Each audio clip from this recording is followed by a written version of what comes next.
झारखंड में नई शिक्षा नीति के तहत इंटरमीडिएट की पढ़ाई को कॉलेजों और विश्वविद्यालयों से हटाए जाने के फैसले को लेकर झामुमो के केंद्रीय प्रवक्ता कुणाल सारंगी ने तीखी नाराजगी जाहिर की है। बुधवार को मीडिया से बात करते हुए उन्होंने इस आदेश को तुगलकी फरमान करार दिया है और राज्यपाल के इस फैसले पर सवाल उठाए।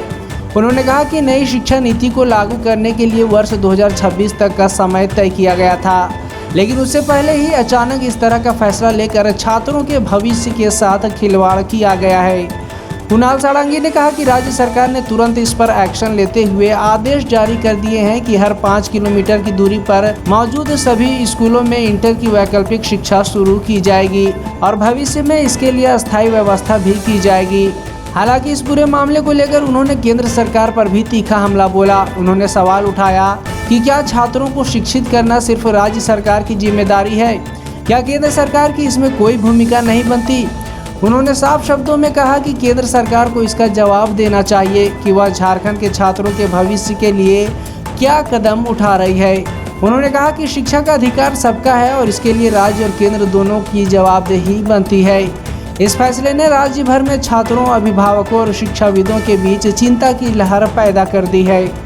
नई शिक्षा नीति 2020 के तहत डिग्री कॉलेजेस में और विश्वविद्यालयों में इंटरमीडिएट की पढ़ाई को बंद करने का जो फरमान जारी किया गया है, झारखंड के परिप्रेक्ष्य में ये ना केवल अपरिपक्व है बल्कि एक तुगलकी फरमान है, जिससे यहाँ के हजारों छात्र छात्राओं को परेशानी का सामना करना पड़ रहा है।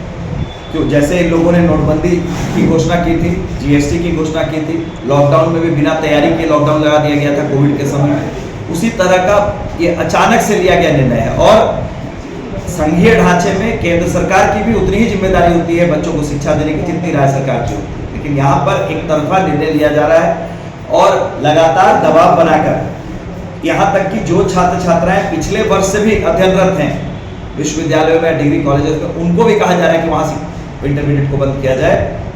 तो कहीं ना कहीं सीधे तौर पर ये जो अधिकार है, मौलिक अधिकार है संविधान में शिक्षा प्राप्त करने का, ये उसके अधिकार का भी हनन है।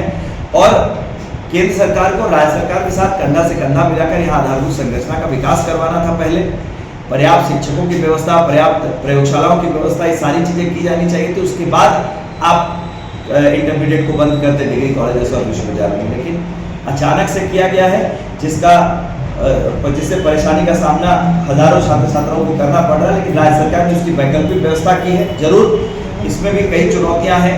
5 किलोमीटर के रेडियस में जो भी जैक से स्वीकृति प्राप्त या स्वीकृति प्राप्त या जैक से संबंधित +2 विद्यालय हैं या उत्क्रमित +2 विद्यालय सरकार के, उनमें उन सभी वैसे छात्र छात्राओं को समायोजित करने का आदेश सभी उपायुक्तों को दिया गया है, ताकि कोई भी छात्र छात्रा इंटरमीडिएट की पढ़ाई से वंचित नहीं रहे।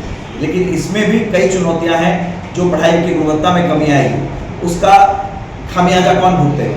तो ये तमाम चुनौतियों को लेकर कई बार केंद्र सरकार के पदाधिकारियों से राज्य सरकार ने बातचीत की है, लेकिन उनका इरादा बिल्कुल वही है कि किसी तरह हमारी सरकार को बदनाम करके और ये पूरे देश में ये संदेश देने का काम किया जाए कि झारखंड में जो गैर भाजपाई सरकार जहां पर भी जिस प्रदेश में काम कर रही है, वहां पर शिक्षा को लेकर राज्य सरकार गंभीर है।